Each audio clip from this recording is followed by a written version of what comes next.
Hello everyone, a very very good morning to all of you दोस्तों। स्वागत है आप सभी का इंजीनियरिंग इनोवेशन यूट्यूब चैनल पर। तो दोस्तों आज आरआरबी जेई सीबीटी 1 का डे नंबर 2 था। 17 दिसंबर 2024 की मॉर्निंग शिफ्ट कंप्लीट हो चुकी है और मैंने कुछ स्टूडेंट से बात की है, उसके बेसिस पर उन्होंने कुछ फीडबैक शेयर किया है और आज मैं आपको वही सब कुछ बताने वाला हूं इस वीडियो में। ठीक है, तो चलिए स्टार्ट करते हैं। तो देखिए दोस्तों, जो मैथमेटिक्स है वो कल के कंपैरिजन में आज के दिन थोड़ा सा कैलकुलेटिव था। कि हाँ, मतलब ये है कि हम ये नहीं कह सकते कि 25 प्लस क्वेश्चन हर कोई अटेम्प्ट कर लेगा। तो जो अच्छे से अटेम्प्ट है, लिटिल कैलकुलेटिव था पेपर, तो 22 से 25 आज का ऑन एन एवरेज एक अच्छा अटेम्प्ट माना जाएगा आज के पेपर को लेके। जिसमें से जैसे ए प्लस बी प्लस सी का होल स्क्वायर है, उसके फिर से ऐसे 3 क्वेश्चन थे। हाइट एंड डिस्टेंस का एक क्वेश्चन है ना। फिर प्रॉफिट लॉस डिस्काउंट से 2 क्वेश्चन थे लगभग। टाइम स्पीड एंड डिस्टेंस से एक क्वेश्चन था। पाइप एंड सिस्टम से एक है। नंबर सिस्टम से एक क्वेश्चन है। ज्योमेट्री का एक क्वेश्चन था सर्कल का। एसआईसीआई के क्वेश्चन थे 2। परसेंटेज का क्वेश्चन था। मेंसुरेशन का था। अब इससे ज्यादा या कम भी हो सकते हैं और कुछ और टॉपिक्स के भी होंगे। तो सारा जितना भी मुझे फीडबैक मिला है उसके बेसिस पर मैं ये बता रहा हूं। तो आप अगर इस टॉपिक में कुछ रिवाइज वगैरह करना चाहते हैं तो आप रिवाइज कर लीजिएगा, है ना, जिससे आप और कल के पेपर में कुछ अच्छे से प्रिपेयर करके जा सकें। ठीक है।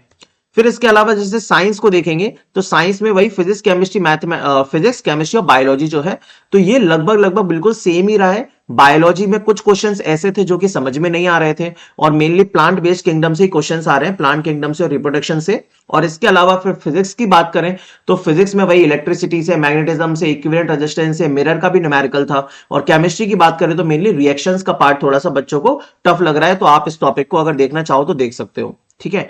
सो बेसिकली साइंस में 20 से 25 नंबर का एक गुड अटेम्प्ट माना जाएगा। 30 क्वेश्चंस थे, उसमें से लगभग इतने क्वेश्चंस आपसे अगर बन रहे हैं तो एक बहुत अच्छा अटेम्प्ट होगा पेपर के हिसाब से। ठीक है। फिर बात करते हैं जीके की। तो जीके के अंदर देखिए दोस्तों, 7 से 8 नंबर का आज एक अच्छा अटेम्प्ट माना जाएगा। कल भी कुछ बच्चे ओवर कॉन्फिडेंस थे और उन्होंने बहुत सारे क्वेश्चन टिक कर दिए थे। तो जो मैंने बताया था कि 10 से ऊपर बच्चों ने क्वेश्चन अटेम्प्ट किए हैं, लेकिन देखिए अटेम्प्ट करना इंपॉर्टेंट नहीं है, सही कितनी की है वो इंपॉर्टेंट है। तो अगर क्वेश्चंस देखेंगे तो लगभग पॉलिटी के 3 से 4 क्वेश्चंस आज के सेट में भी देखे गए हैं। हिस्ट्री के 1 से 2 क्वेश्चंस आए थे। ज्योग्राफी के भी 1-2 क्वेश्चंस थे। स्टैटिक जीके का ऐसा कुछ याद नहीं है। तो कुछ क्वेश्चंस होते हैं ना कि जो पॉलिटी के अंदर भी आ जाते हैं और स्ट्रेटेजी के अंदर भी आ जाते हैं, तो उस टाइप के क्वेश्चन थे। फिर करंट अफेयर से 1-2 क्वेश्चंस थे, मतलब करंट अफेयर्स भी बहुत ज्यादा डोमिनेट नहीं किया है पेपर के अंदर। और इकोनॉमिक्स से भी वही नॉर्मल जो आरबीआई वगैरह रेपो रेट वगैरह के क्वेश्चंस होते हैं, कुछ इकोनॉमिक्स की बेसिक डेफिनेशन, उससे क्वेश्चंस थे। तो लगभग अब देखिए ये सारे के सारे मिला के 15 तो नहीं हो रहे, तो भाई जितना फीडबैक मिला, जितना याद था उतना ही है।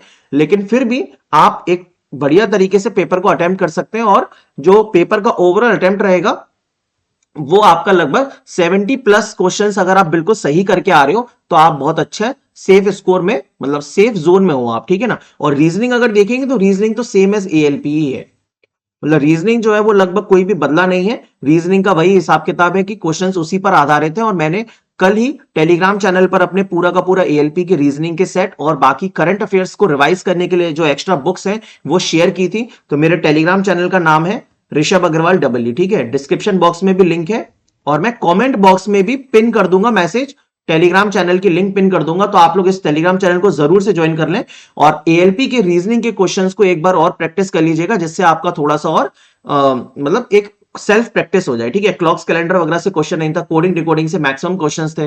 फिर वही सिटिंग अरेंजमेंट से क्वेश्चंस थे, है ना।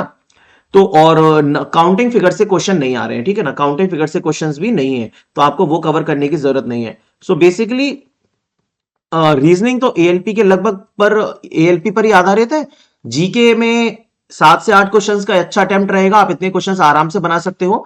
और फिर साइंस 20 से 25 नंबर एक बढ़िया अटेम्प्ट है अगर आपने अच्छे से तैयारी की है तो। और मैथमेटिक्स में लगभग 25 के आसपास अगर आप अटेम्प्ट करके आ रहे हो, सही से क्वेश्चंस बना के आ रहे हो, तो बहुत ही बढ़िया अटेम्प्ट रहेगा। मतलब ओवरऑल 70 to 75 क्वेश्चंस का जो अटेम्प्ट है वो एक बहुत ही अच्छा स्कोर रहेगा। अगर आप इसके ऊपर जा सकते हैं तो इससे तो और अच्छी बात होगी ही क्या। ठीक है। कैसी लगी वीडियो एक बार लाइक जरूर कर देना भाई, चैनल को सब्सक्राइब कर लेना। ऐसी इंपॉर्टेंट वीडियो और इंफॉर्मेटिव वीडियो मैं आपके लिए लेके आता रहूंगा। Thank you so much.